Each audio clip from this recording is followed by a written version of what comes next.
Welcome to my channel, and today you're going to design this flyer in Adobe Photoshop, and I'm going to teach you how to design this from scratch. Okay, like you always do, you start with clicking on the new file, and then for today's dimension you're going to use that is 10 by 12 inches, and I'm going to call this photography. It's 10 by 12 inches and its portraits resolution stays at 300 like we're doing in other videos. And then our background content is set to transparent, and then we want color mileage, and I'm going to go ahead and create our background. So upon creating our background, what I want to do is to bring in my solid color layer. I want to bring in this one. But before I do anything else, I would want to create a new layer and then fill this one with a solid color. Okay, so I come here and then I go into my adjustment layer, choose solid color. It's very good to always use your background layer and select that color, from the assets that you use. So you could select it from any of the assets that you use. Okay. That's usually one of the best decisions you could do. So I'm going to expand this one to cover the full screen. Good. In fact, because I'm expanding to the full screen, the solid color wasn't so needed. But by the way, you would need it in case you would want to do some adjustments and wipe off some layers that you don't need. So my Photoshop is transforming this one for me. Now that my layer has been transformed and been made bigger, I'm going to change the blend mode to darker color. Okay, so I'm changing it to darker color. And as usual, in my compositions, what I usually like doing is that I arrange all my elements before I go on into the details. So I'm going to go on and to arrange my elements, like I said. The reason why I do that is because I want to see where all the elements will be placed by the end of the video. Okay, so I place this one, and I want to place this camera somewhere in the corner.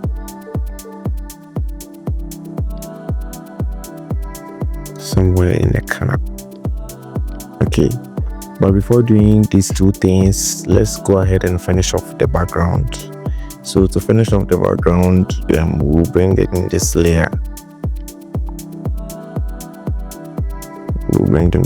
And then make sure we expand fully. And then we're going to play around with our blend mode. We'll put this one to soft lights. I think that will do.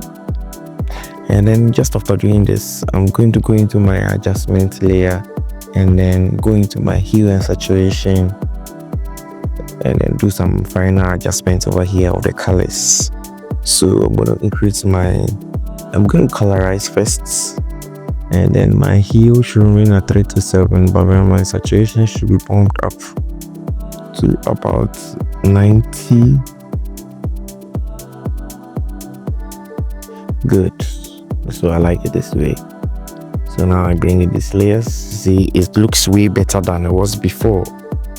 I'm going to place this one too over there. Let me use flip horizontal and then put it right there in the corner.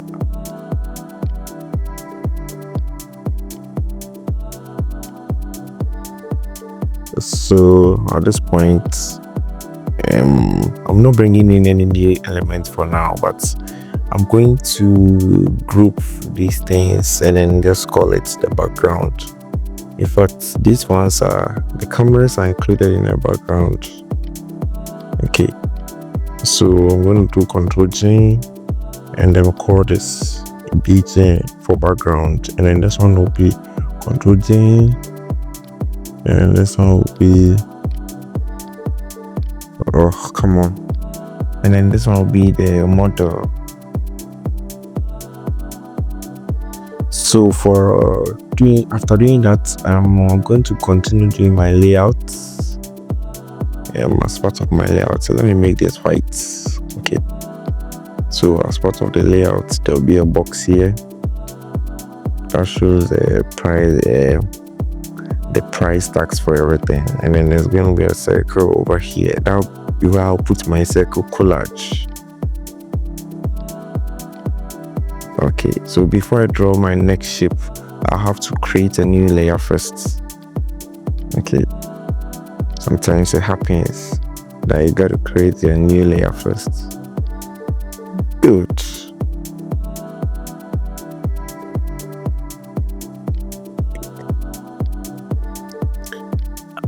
So the reason I do this, you see the reason why I do this, I want to get the positioning right, you know, so that at the end of the day my flyer doesn't, it doesn't look messy, that some elements are placed where they are not supposed to be placed. And then the sizes, I have to make sure that the sizes all fit perfectly, good. So this thing I just did just helped me realize that the sizes that I wanted to use before couldn't adjust so well.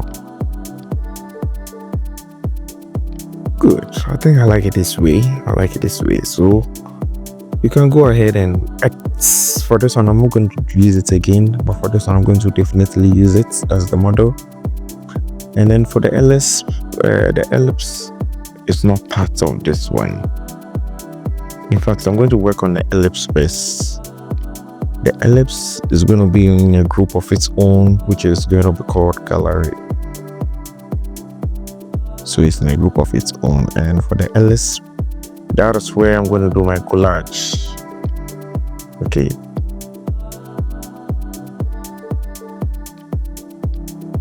So this is how I'm going to create that collage. In order to create your picture collage in Adobe Photoshop, what you would do is that after creating your ellipse, you're going to go into over here and then create a rectangle. So I'm going to draw a rectangle.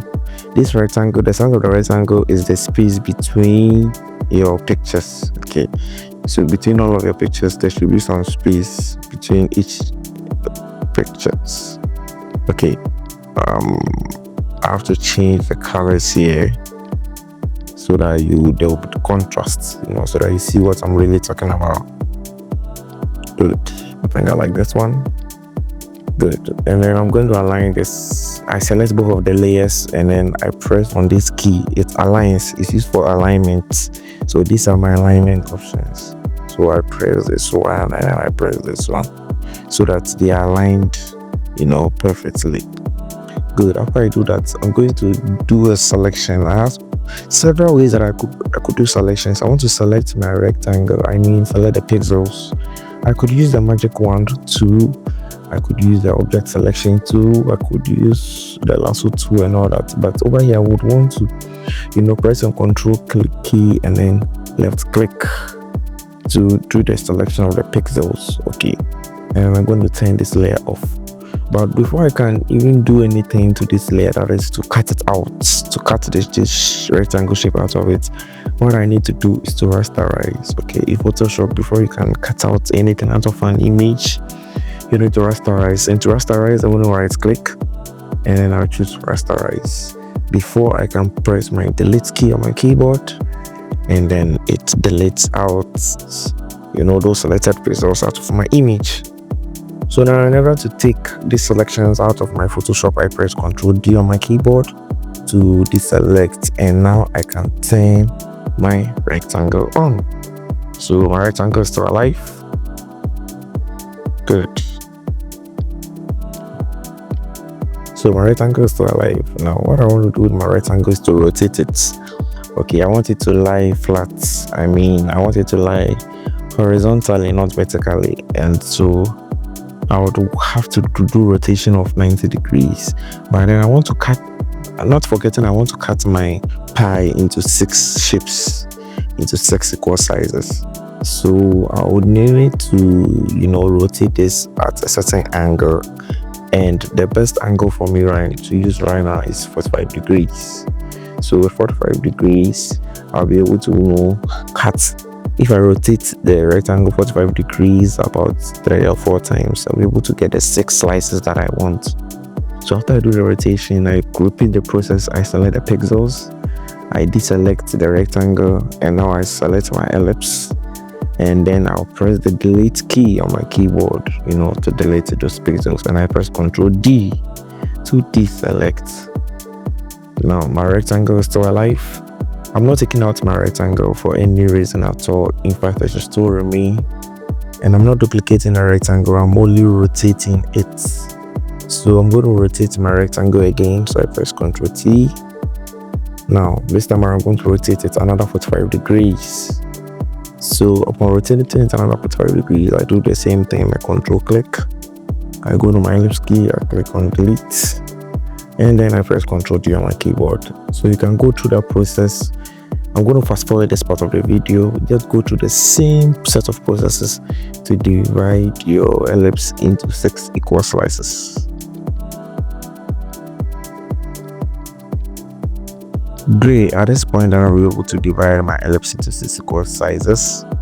The next thing I want to do is that I would want to create each of them into the slices. It's going to hold an image, and right now they are together. Okay, they are together, and I want to get each of the slices. And the best thing I could do right now is to use my magic wand tool. Okay, my magic wand tool. So I have to turn off my caps lock. With my magic wand tool, I can cut out each of the pies. So I'll just select this one. Okay, and I'm going to do layer via cuts. And there's a shortcut for layer via cut. It is Control Shift J. So that's, you can see I've cut out my first pie. So I'm going to do layer via cut a second time, a third time, a fourth time, so many times until, so Control Shift J, then it cuts out. You see, so now I have my 2 pies over here. Good. So let me turn these ones off. So I want to fast forward again this part of the video. I'm going to do layer via cut multiple times until I cut out all my shapes. Okay, great. So I would do magic wand, will select what I want, then I do Control Shift J.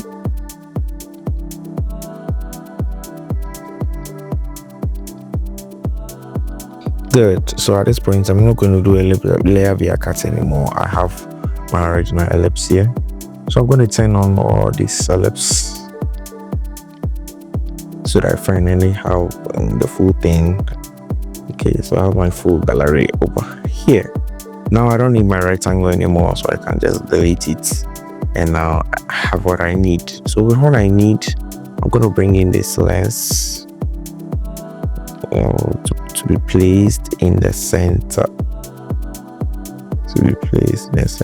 There's a way that, oh come on, there's a simple way that you can do to align your layers. I'm going to do that pretty soon. So yeah, I'm going to group all this, Ctrl G, and then with this one selected and this one selected, I do the alignments. As simple as that. Okay, I don't want my camera to be too big. We're selecting both things. So let me just resize. Let me just resize the camera.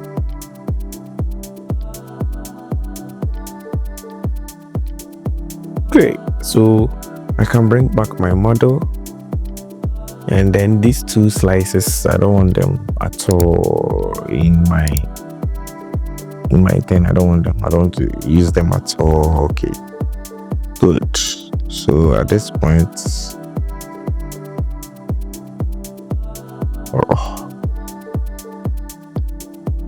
good. I think I like it this way. So I think at this point I could enlarge my model. It's too small.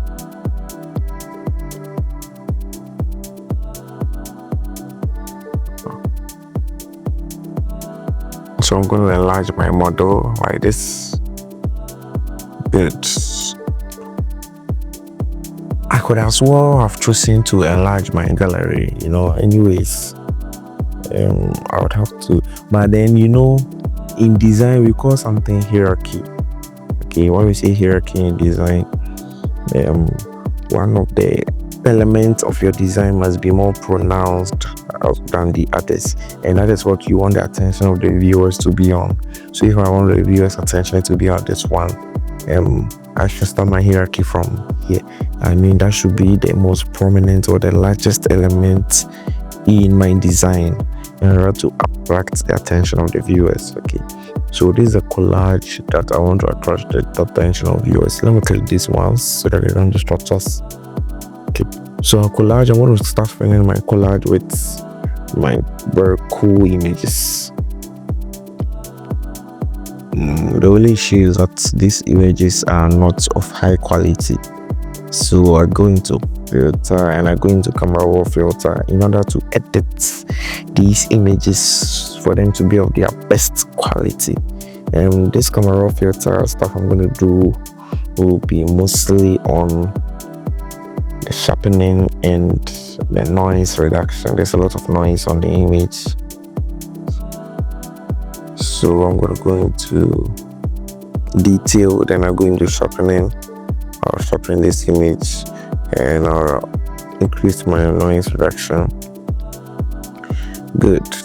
Then into my basics, much less of clarity and much more of texture, and then that's that. So you're going to see before and after. You see how better the image has become.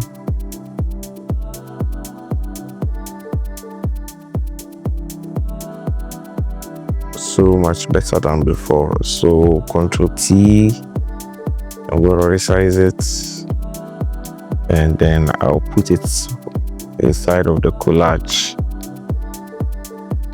Now if you want it to be directly inside of the collage, what you do is that you're going to use your clipping marks to clip it directly on it, on this particular slice. Okay, so you're going to right click and choose create clipping marks in order to clip it directly on it.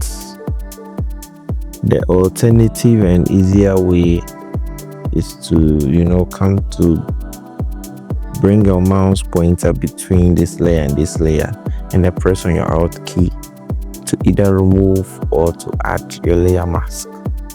So I'm going to fast forward this part of the video where I clip all my images on my collage. Okay, so I'm going to copy the effects of this image on all of them. I mean the camera raw filter effects.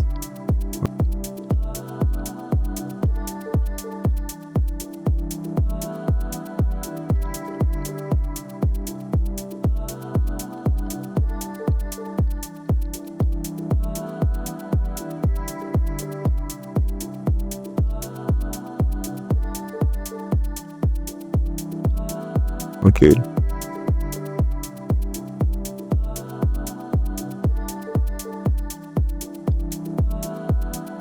good. Now that I'm done doing that, I'm going to rotate this one, mainly because I want the red light on it to be on this side, so as for it to look like there's the lights coming from here falling on it. Okay, when you're designing, you have to always consider the direction of the lights. Okay, so for this image like this, you could see the direction of the light hitting on here, but I'm going to do some adjustments on this model so that we properly perceive and assess the light that is hitting on here. But before I even go on with that, I'm going to teach you how to edit your images for your flyers for it to glow and look brilliant for use in your flyer. So you're going to go into filter, then you go into camera raw filter. Now that you're going into your camera raw filter, you're going to always start with edit of the sharp, or we are going to edit the sharpening of your image, and make sure it's around 30 to 50. Okay, I always keep mine around 35. Okay, this one I'm not going to do anything about that, but you're going to come here and then go into your vibrance. Let's zoom in a bit so that we see what you are doing. Increase the vibrance of about 17, and then we increase our textures, in fact, to the maximum, and then our clarity will be between 40 and the maximum, and then our shadows. Okay, we got to reduce our shadows and also decrease our highlights whilst increasing the contrasts. You see the trick over here? So we decrease one and increase the other. Okay, so that would be it. That would do, and then you're gonna see the before and after pretty soon. So that's after. Okay, you see that our image is way better than it was before after. Good. Now let's continue with our flyer design. So that's how you practically enhance your image for use in your flyer. Now let's go more into the edits. We're going to edit the hairs. I don't like how it's looking. I cut out the image from the background, so that's how come we're having this kind of hair. We're going to fix this really good. There's a way that we are able to cut out image from a background and able to refine hairs. If you want me to teach you that, just let me know in the comment section and I'll teach you how to do that. But for now, I'm going to use a shortcut to fix this hair problem. So I'm going to use a solid color and go to select the color of the hair near the extreme end. Okay, I mean the color of the hair itself. After I've selected that, I make sure I create a clipping marks on the thing itself, and then I reduce the size of my brush. You can use the bracket keys to adjust the size of your brush. So I'm going to paint my colors on the hair slightly. Make sure you're not painting too much. Okay, I think I don't like these colors I'm seeing. I'm going to select another color of the hair, probably this one. I think this one is better than before, right? Yeah. So you're going to color the extreme parts of the hair. I mean the ones that look a bit whitish. Carefully do that. If you are not careful, your whole thing is going to look weird at the very end.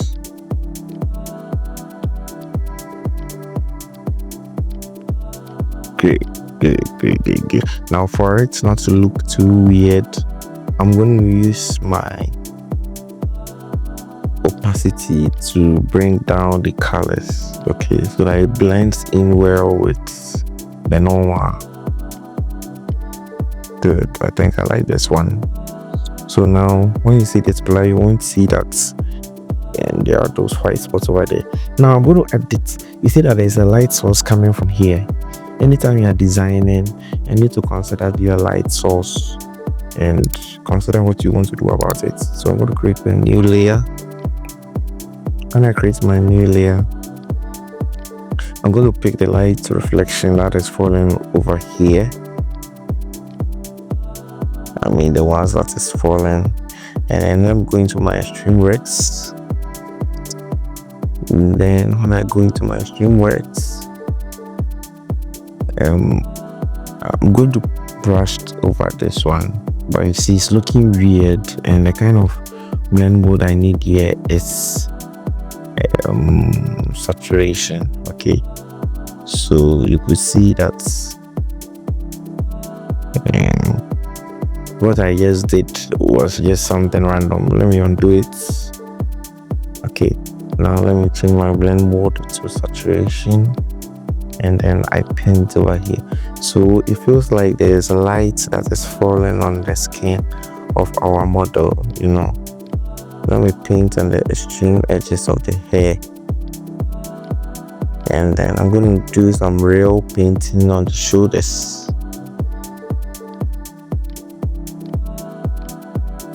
You know, anytime they're taking a photo of you in the studio, there are some lighting that they use. Okay, so our model has this lighting on here. Great, I think it's great. It's great now. So we are done with our model. We are done. Let's create a clipping mask of the model so that it doesn't look nasty. Now that we are done with the model, we're done with the gallery, we are left with the packages. Okay, so I'm going to create a rectangle over here too. The color I'm going to use, and let me just pick the deep portion of this one. Let me go into the deep slightly, and then I'm just going to draw my rectangle here.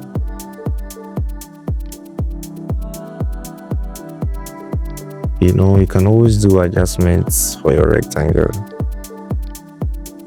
and I want to create this effect where it seems like these elements are falling on it. Good. So for this one, I think it's too deep. I'm going to decrease. Now it's become too light. Slightly. Good. I like this one. Good. So I need to do some border radius. My border radius shouldn't be above 20. Maybe 30 could do. Maybe 35, maybe 40. Let's go with 48.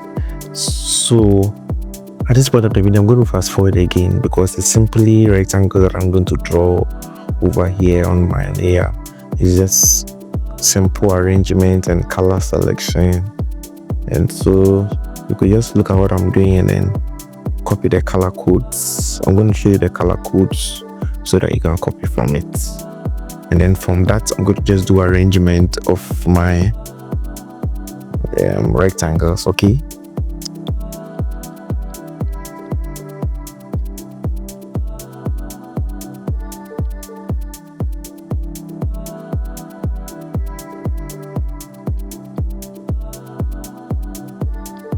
okay, I want to change the color of all of them at once. It seems like the color is matching too much with the background, and I want it to match rather with this one. Good. So I'm going to do some edits, especially with the stroke. I'll add a stroke to this one. So I right click on this rectangle, go to blending options. When I go into blending option, I go into stroke. Now you can copy my settings. Okay, the size is 4 pixels, the position is inside, the blend will normal, opacity 73 pixels, and if I tell them increase the blend mode for this one to 8. Okay, and now I'm doing a gradient fill. Okay, for my gradient fill, the first color is set to pure white, but the second color is not pure white. It's somewhere here in the middle. It's somehow beige. Okay, somehow ash. Okay, so we just copy my settings. Look at the angle. That's the kind of stroke I'm doing over here with different angles and all. Good. So I can click OK. I'm going to apply a stroke to this one too. So right click, blending options,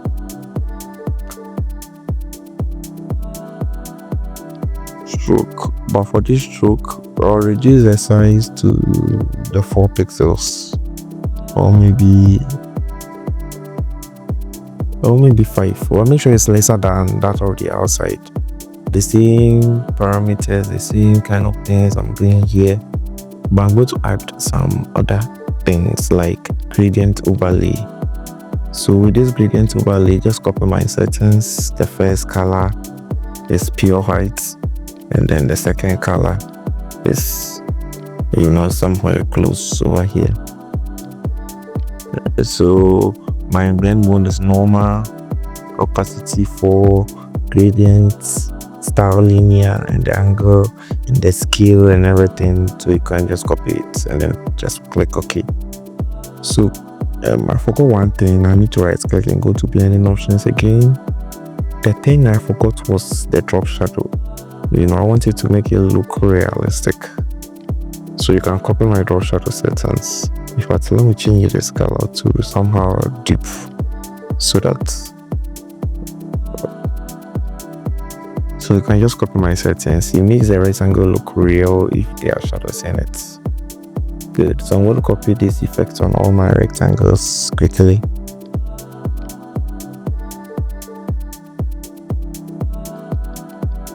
So at this point on, I'm just going to type in the details, and I'm going to fast forward this part of the video so that doesn't waste time.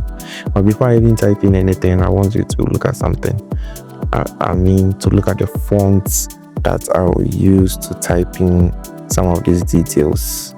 So the fill for this one is going to be white. In fact, not white, but the beige kind of white,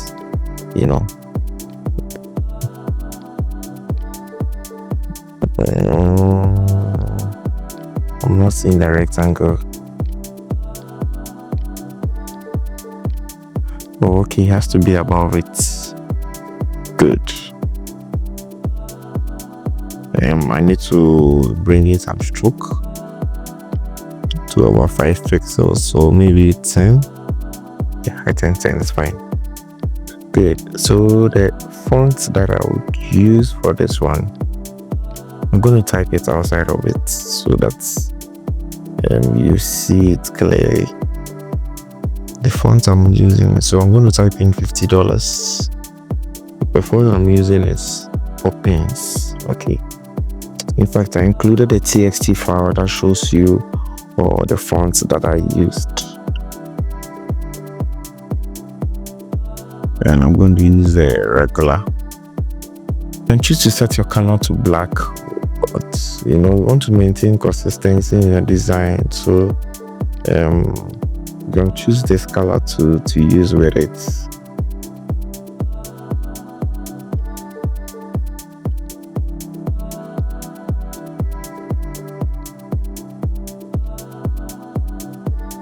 And these are the packages that are offered by the brand.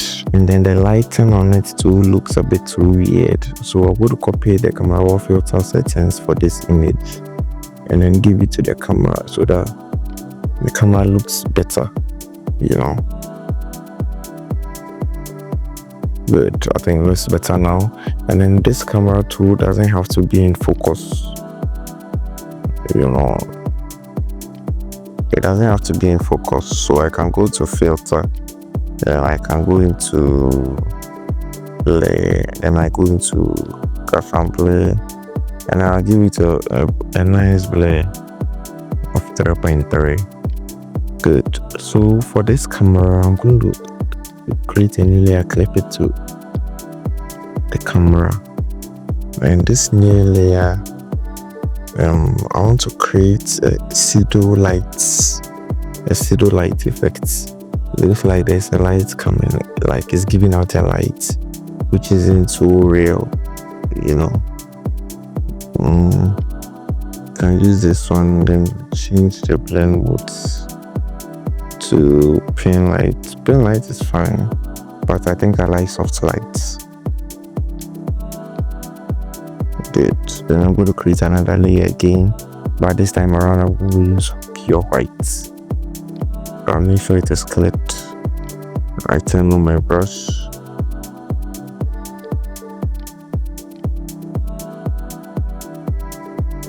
This one is very dicey when it comes to the blend modes. In fact, I can choose to leave it at normal and then just reduce the opacity. Good. I'm going to do more of the lighting effects later towards the end of the video, but for now I want to do my stretch text effect, which is part of my header. So I'm going to create a new group and call it header. Now for this header, I'll type in the first one, which is stages, Oh, you're not seeing it because of the colors that are related to this type layer. So I'm going to change the colors to pure whites so that you see the raw. And the font I'm using is Stretch Pro font. I'm using Stretch Pro font for this one. I press the V key to go back to the move key. Okay, so now this one is going to be different. So let me first type out my text.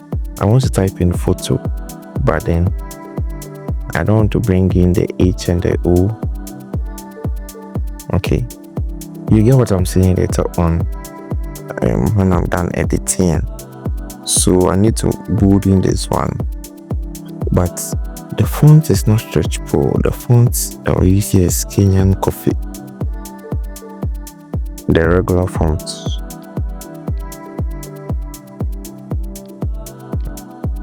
You know, but so I'm going to type in the HO I was talking to you about.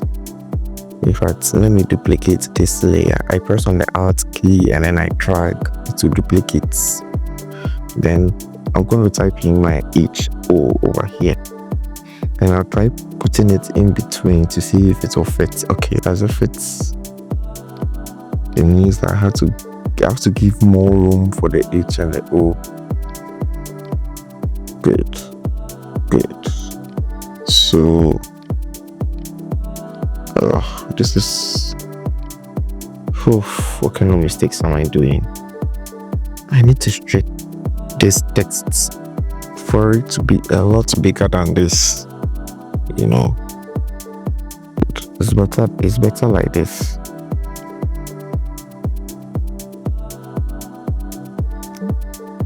And then I type in my shoot. So we will do S and then OT.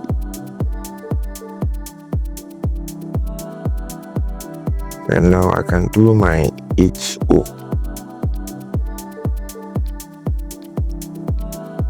When I do my HO, then I put my HO somewhere here for it to lie there very well. I have to make sure that it is also aligned very well, as if it was really placed there before I even do my. But let me use Photoshop aligning stuff. Oh, what am I doing? Good. Now it is properly aligned. Now on my HO, I'm going to right click and convert it to shape. Don't right click on the thumbnail. So right click and then convert to shape. It's here. Convert to shape. When I convert to shape, I'm going to come into my direct selection tool, not the path, but rather the direct selection tool, and then I'll select the lower part of this text. Okay. When I select the lower part of this text, I'll press on my shift key and then I'll click and drag down. When you click on your shift key, it moves in one direction. Okay, good. And that's that. So just click outside of it and then ta-da, you've done it. I've noticed a slight issue. This text, the spacing between these texts and the other one wasn't so good. So I would have to do my stretch again and then use my shift key to drag it down. Simple. Good. So one last thing to type for the header, that is the studios. In fact, the font I want to use was orthography regular. So I have to finish typing before I can change the font. I thought I could do the other way around, but it seems I can't. So that will be orthography regular, and then my Control T, and then I expand this font, and then I put it at the right place. Good. I like how things are going right now. I'm almost done with the flyer. The last part of the flyer is where I'm going to, where there's this text over here. If the light is falling on it, so it has to feel like there is a light falling on it. And for me to really do the effect, I am going to choose a color over here. In fact, I'll choose this color, and then I'll create a new rectangle over everything over here. Then I clip it to this one. After I clip it to this one, I press on my VN key. I can change my blend mode to anything that will make it a bit light. I'm able to change my blend mode. So let me just multiply it and reduce the fill. In fact, the color is too dull. Good. So I could create a layer mask and then just show you something. So I'll wipe part of it, to give that feel that there's light falling on this text. Okay. And I have a texture here. Good. I have this texture, which I want to also clip. Let me make it smaller so that the textures are, compact. Being made compact before they are clipped on. And then when I clip, I do some workings around blend modes, and I put it as screen. Oh, I'm not feeling it. I just felt it at this. Good. I'm feeling it at overlay.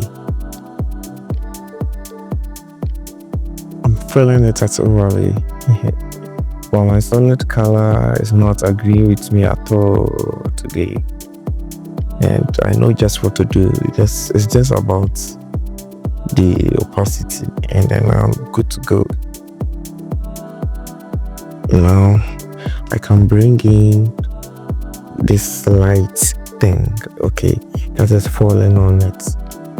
Okay, so there are so many ways where you can portray a light coming from the camera, but I chose this one. Okay, I feel like this one was a lot more detailed. In fact, let me place it. I need to position it well, and then do my blend modes. Trick. The linear dot works so well if I'm able to do some slight changes to it, and that is to press Ctrl L to go into my levels adjustments, and then this is for the brighter areas. I can reduce my brighter areas, and even on the side, reduce the brighter areas. Maybe linear dot didn't work so well, so design is all about trying and error. Sometimes it's all about you trying out what would work best for you. I can see some very sharp edges, so I need to wipe off those sharp edges by using my layer mask. And then I think that's that. I like what I'm seeing. It's just that this layer is a bit too deep, and I can do it with the opacity, and then I fix that. Now this image is too raw, so I want to put color on it. So I press B. I created a new layer. I press B and I put it on it. Okay, and I try the color. Usually the color blend mode does the trick well. Good. I think this one does the trick well. Doesn't make it blunt anymore. Now you can see that it's vibely. So now I need to put in the social media and all that. You can put it down here.